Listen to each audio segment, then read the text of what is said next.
right, today we're watching season 1, episode number 5 of Witch Hat Atelier. Coco understandably pursued the guy that gave us the book and led us to being trapped in a space that is kind of dangerous and scary with a dragon in it. That's probably not the greatest thing. Everything came to a head. Everyone blew up at Coco. They're all angry. It makes sense to me, but hey, we're gonna have to figure out how to get out of this, and it will end happily ever after. Last episode was insane, and I'm sure that this episode will be too. So without further ado, let's run the intro and hop right into this.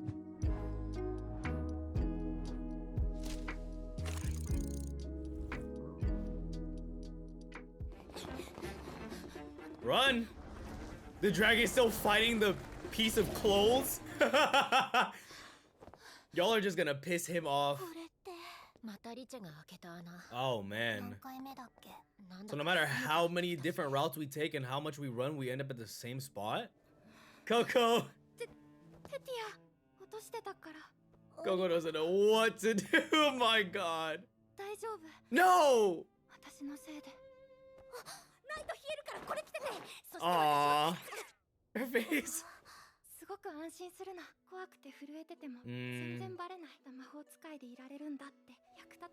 I wonder, because Coco is definitely gonna make this right somehow. Oh. What the? You're finna suffocate me. Oh. Cotton balls. Even she remembers.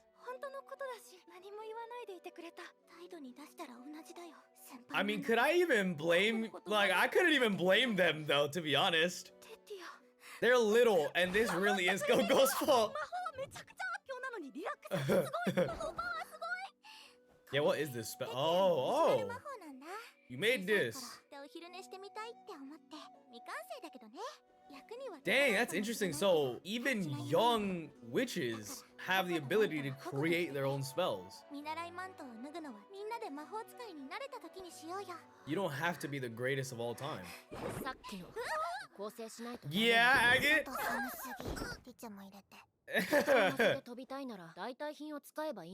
Yo, if I could get something like this. We're gonna trap the dragon in this cloud and cut off its oxygen.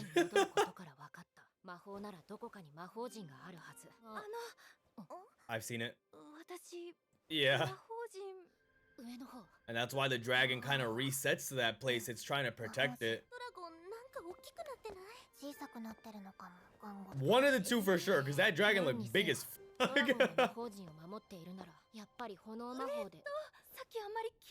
Yeah, I did not. It ate it, Agate. Come on, be real. Yo. They reanimated it. Yo.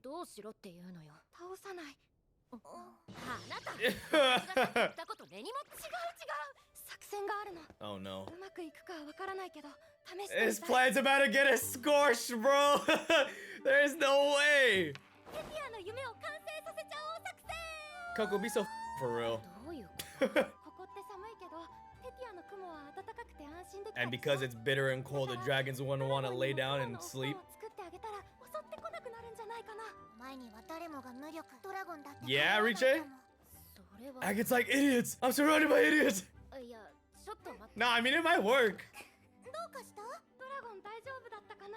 Even in this situation, she can care about the dragon. And that's what's gonna set her apart from other witches. Are just as beautiful. Yep. I mean, it's just like the Dada range test, this, I'm sure moving forward. Her outlook as a different person that wasn't a witch from the start is gonna give her so many different opportunities and plans, and her mindset's just different. Oh! We glaze to make you work! Yup, speak to the ego, speak to the ego! Oh. Yo, the animation this episode, I mean every episode, but this episode has been stellar. Don't, hey, Coco falls, slams, gets a concussion. The plan is ruined. So it needs more body. Yeah, plus that dragon weighs a lot. Eh. Sand. Cat litter. Oh, well, there you go. Break up the walls. But that's really rocky. Y'all gotta make it more shreddy. Smarty gut? Holy crap. How? Coco's like, what do I do? Nothing. Not fun play. QIFREY'S on his way as well, so that's a good thing. Use this opportunity to practice. Watch her. Yeah, the way Coco sneaks around. I'm gonna try that later. Bro, having to draw a perfect circle every time? Plus, you're about to get your new pen too. The music, bro, this soundtrack is splendid. Fantastical anime got me using new words. The art! Coco, that fire spell you were working on.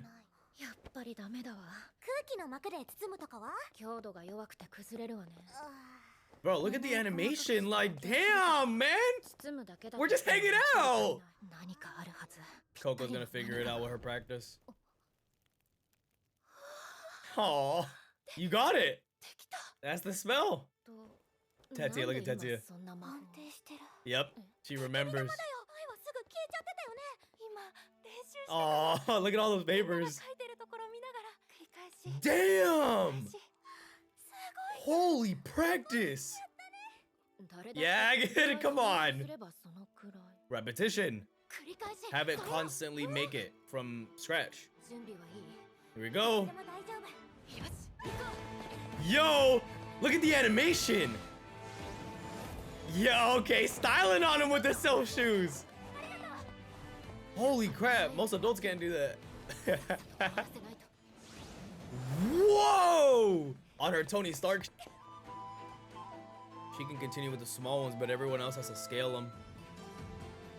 That's insane, bro. I seen a person draw a perfect circle in front of me one time and I was losing it. The montage. Yeah. Maybe I'm overreacting, but I feel like they're killing this show right now. Fantasy anime on top.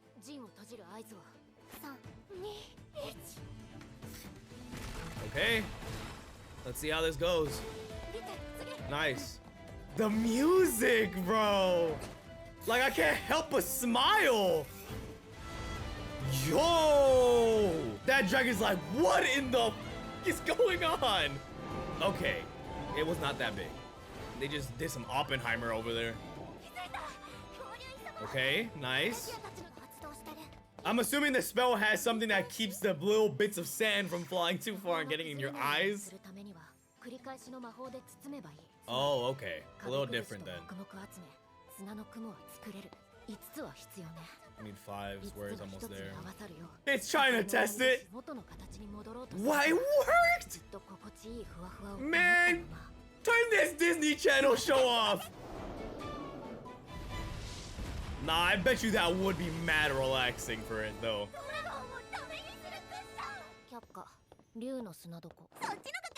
Serpent's bed of sand. Nah, for real though, it would, because that poor thing. That's her spell.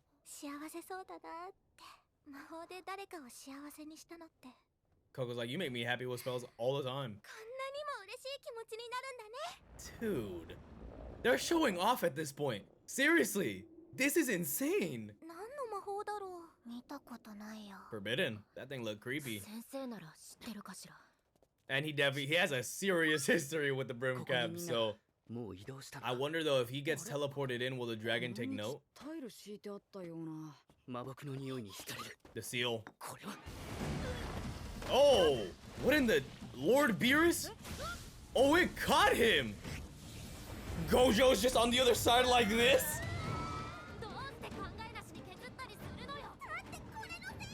Oh, she just straight swiped at it. There you can see it. Yo, look at this spell. It made this whole space Nah, you know what? I'm on their side, bro. Give me the brim cap magic. Save her! Oh, she's gone, Kifrey. And there's a dragon flying around. Oh, nice, Kifrey. Oh, he's locked in. Lock in. Bro, look at this. It's just sauce. Holy sh... Kifrey. Oh, he's about to draw some crazy. Oh! Whoa! Oh, this is so hype. Oh my god. Kifrey. You dog. It's a dragon. It's a water dragon. Oh my god. That is so hard. The soundtrack. Water is the most effective attack, bro. You hit anything with that much water, you're done. Bro, it's dead. Oh my god, you said it's leg twitching? That sequence was insane. My cat thought that sequence was nuts. What are you talking about? Where's Coco? Coco's just drowning. Uh-oh, they got her. Whoa! I didn't like it at all. No, I actually, well, kinda, but that was scary. Yo, look at this!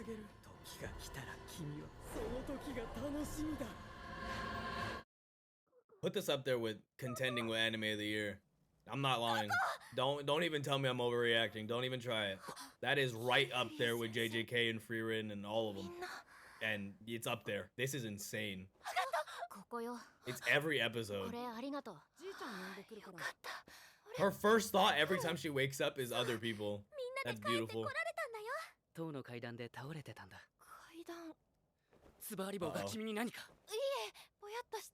Oh, memory wiping? It did happen though, Coco. I have a severe concussion. Of course she's not okay, bro. She's like seeing how in tatters everyone is. Yep. That's what it sounded like to me.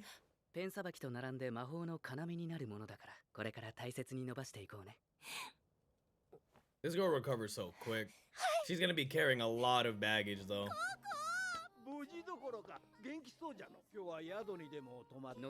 We're going home, bro. Especially now that we know that, like, he especially now that Nonoa explained the Knights Morales. The head of their justice. Whoa! Yo, I need to know your history with these brim caps, because clearly it's a lot. Because Kifrey knows that if you tell the Knights Morales, they're probably gonna wipe it and destroy it rather than study it. Interesting. I'm actually make a comment on that in a bit, but what I was gonna say was, especially since last episode, Nonoa explained to us that you can make ink at different concentration levels, it would make sense if the brim caps are using a special blend of ink or a very highly concentrated ink in conjunction with the seals for forbidden spells that have been forgotten since way back when it was forbidden. Ink that makes the spells a lot stronger and more potent, and it makes sense why he would be able to not just make a spell that can transport them to a world like this, and then a spell that creates this world and has this dragon in it, but also be able to make it. Because I feel like the seal on its own wouldn't just be doing that effect. It might if he drew it massive, but because it's so small and so powerful, it has to be in the ink. And that brings me to my next point. And actually, with that in mind, I'm kind of thinking this is on the money, pretty much. But before Coco got found by Kifrey and taken out, the brim cap, the first one that sold her the book, essentially said, you know, let me give you a gift, a parting gift. And all these tests are just to get Coco to grow further and probably inch her more towards forbidden magic. But regardless, they gave her a gift. And I didn't know at the time if that was a literal gift or figurative, but last episode focusing on how ink is prepared, the blends and the properties and stuff like that, and the concentration levels, this episode, especially at the end here, with QIFREY saying, hey, investigate this ink and see what's in it. And don't report it. Don't tell nobody about it. Let me know when you find out what's inside of this ink. And then, before they leave, they have Coco's hat take out the light as she's picking up her ink bottle. So did he put the potent ink in her bottle? And if that's the case, then she would have no reason to suspect anything, because it's the same bottle that Noah gave to her last episode in order for her to try out different pens in his workshop. Now, I don't really know if that's true or not, but that's kind of what it looks like they're trying to point me towards to think. And if that is the case, she's about to draw a basic fireball spell or whatever, and the whole Atelier is in flames, bro. We're gonna need to call a red fire truck over to the Atelier to try to save us. But that's kind of where I'm at right now with it. Just the way the sequences of events kind of led up, I feel like that's what they're going for. Also, they introduced the Knights Morales, so then it seems like that's probably their branch of I enforce the justice. So I wouldn't be surprised if they're the ones that wipe your memories, if they're the ones that come out and fight when something's going wrong, in all honesty. But at the same time though, QIFREY can fight too. I mean, it'd be crazy to assume the witches couldn't fight. But even without the forbidden magic, brother, he just made a massive... That dragon was huge. The water dragon spell he made, the whole dragon fit in its mouth. That is dangerous, bro. That's a dangerous spell. So, to be fair, even without the forbidden spells, we're monsters in our own right. And the level that just got shown to us by QIFREY is so far above anything we've seen so far. I mean, it's only been a few episodes, but that clearly shows you where we lie and where we sit as far as the top of the world as mages go. QIFREY has history with the brim caps. QIFREY is specifically the one that brought in COCO. QIFREY knows all these things. He's covering an eye, probably a Sharingan or something. So because of that, you get the sense that QIFREY himself is special. So I wouldn't be surprised if he's naturally one of the best mages out there. But regardless, I mean, that spell was insane, bro. But before I sign out, I did want to give a little theory. I was thinking about it while I was bringing up the forbidden magic stuff. What's interesting, right, is that this forbidden magic has been forbidden, right? Wow. It's been cut off and then recorded in the Tower of Tomes and then left alone. I need to know how long ago the brim cap started operating. But you know what? Now that I'm saying it out loud, my theory kind of changed. Originally, I was going to say that there might be somebody on the inside of the Tower of Tomes that's working with the forbidden, with the bridged is, I cannot speak today, the brimmed caps, and that's why they're able to use all this forbidden magic. But like QIFREY said, once you get to a certain point, then you can just take the test yourself and then find the forbidden spells. So, you know what I'm saying? That's probably not the case anymore. I was thinking like somebody on the inside is working with the brim caps, but realistically, it would have just taken a mage that believes in forbidden magic to go into the Tower of Tomes, find the forbidden spells, record as many of them as they could, and then start using them.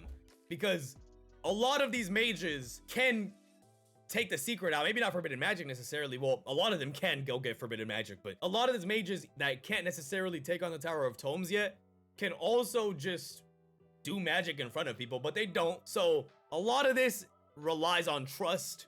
A lot of it relies on trust. So I don't, there might very well be somebody working with somebody evil at the very top of this whole scheme. But with the way the magic world is laid out, it doesn't feel like you have to go that way, that route to get it to work. But that's just my 2 cents. Anyways, this episode was ridiculous. Legitimately ridiculous. I mean, people were telling me this episode was gonna be nuts since last week, and I've been looking forward to it ever since. It knocked it out of the park for me. It was an incredible episode, and I'm sure that next week's episode will be just as good. In the meantime, though, if you enjoyed, feel free to like, comment, and subscribe, or follow my Patreon, linked in the description down below. You'll gain access to early uncut and exclusive reactions that you get to decide on and influence. That should be it, guys. I'll catch you guys in the next one. Peace.